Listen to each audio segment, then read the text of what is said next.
about it. Yeah, it's a first-hand account. Right. Yeah. And that's, really important to remember. Yeah. It's his experience and his interpretation of something incredibly intense. And, we're not here to confirm or deny the validity of that, but to kind of dive in and explore the story he tells and the imagery that's there and the kind of key understandings that he arrives at. Right. Okay. So let's jump into this. And he starts out kind of setting the scene for us. It was the Wednesday before his son was getting married, and the wedding was on a Saturday. And he had dinner that Wednesday night, and he was starting to feel a little bit sick, just some stomach cramps, nothing really major. Yeah. But come Saturday, the day of the wedding, he was obviously not feeling well, very tired, looking pale, he said, and ended up having to go to the hospital late that Saturday night. And that's really significant, the gradual, onset of these symptoms and then leading to this critical medical situation on such a momentous family occasion.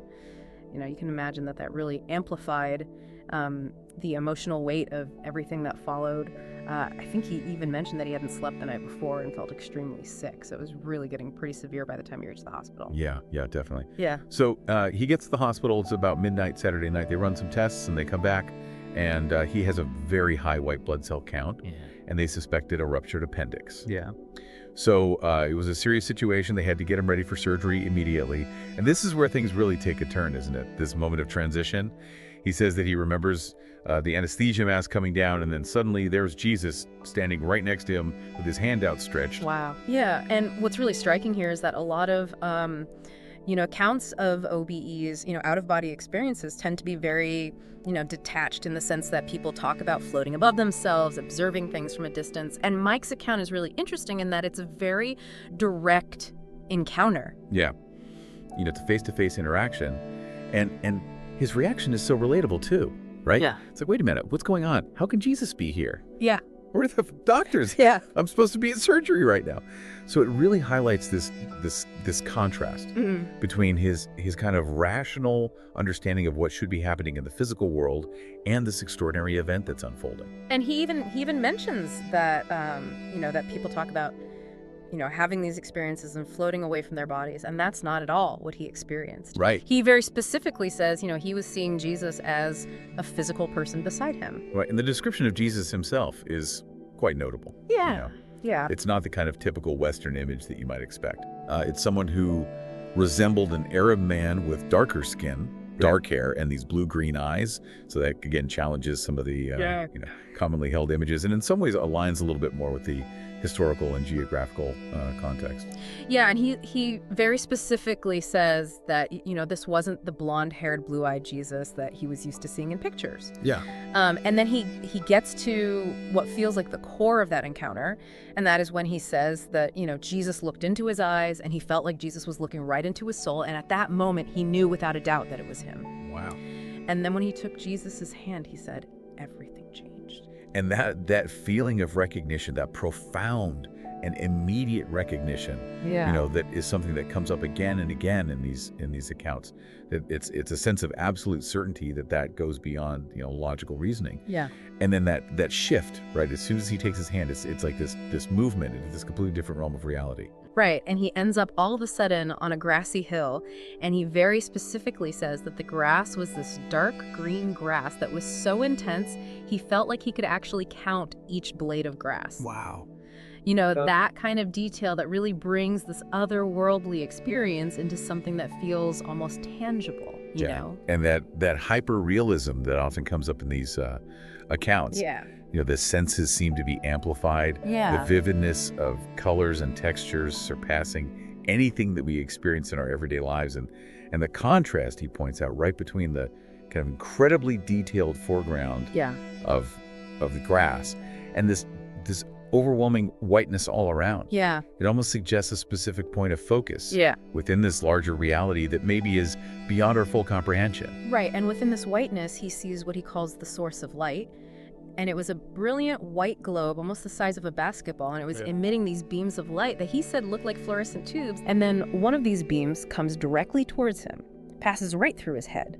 And he describes it as a small buzzing sensation and a feeling of warmth spreading throughout his whole body. It's such a powerful image, isn't it? Right. Light is so often associated with divinity and enlightenment across so many different spiritual traditions. Yeah. And the sensations he describes, too. The buzzing, the warmth. They could be interpreted in various ways, perhaps as a form of energetic exchange or direct connection with this source of light. Right, and then while he's looking at all these beams of light, he says that all of a sudden the white surrounding was pulled away like a curtain, and it revealed a completely different scene. He was now on a mountain looking down into a valley that was filled with mist, but he could see the tops of buildings peeking through. Oh, wow. Yeah, and so that's a pretty dramatic shift, right? Yeah, it's like one layer of reality is being peeled back to reveal another one even more complex. And the imagery of this mist-filled valley and these structures kind of emerging, it really creates this sense of mystery and grandeur. And, the fact that he can discern the tops of these buildings, even though there's this mist, it again suggests a different kind of perception at play. Right, and he gives us some details about these buildings. He says some have these large golden domes, almost like a Capitol building. Others are entirely gold, and then there are many with these tall, slender white tops like church spires or towers. Yeah. So it's a very specific architectural vision he's describing. And again, those architectural details, they're so fascinating. You have this combination of elements that feel somewhat familiar, right? Like a Capitol dome, church spires. Right. And then the totally extraordinary, entire structures made of gold. Yeah. It hints at this realm that is both somehow relatable and yet far beyond our current understanding. Right. And, the symbolism that we often associate with gold, right? Purity value, and then with domes and spires, spiritual aspiration, it's something to consider. Right. And then he looks to the mountain on the opposite side of the valley, and he says it was covered in these perfectly cone-shaped green pine trees. Okay.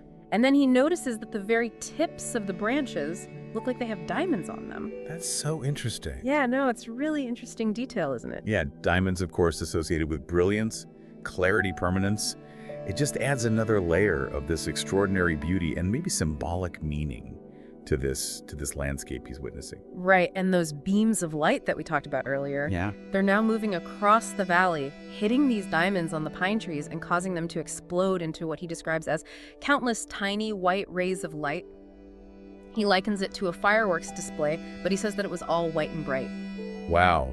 That's an incredibly powerful visual. Yeah. The image of this light interacting with these gem-like points and creating this shower of smaller lights. Yeah. It really evokes this sense of intense energy and beauty. One could interpret that in various ways, perhaps as a manifestation of divine energy or even the interconnectedness of all things.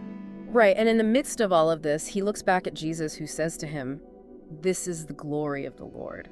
Wow. And his reaction was very strong physically. He says he just fell to his knees feeling completely weak. That's powerful. Yeah, and that really underscores the kind of overwhelming nature of this whole experience. The phrase, the glory of the Lord, carries significant weight. In religious contexts, it often refers to the manifest presence and power of God.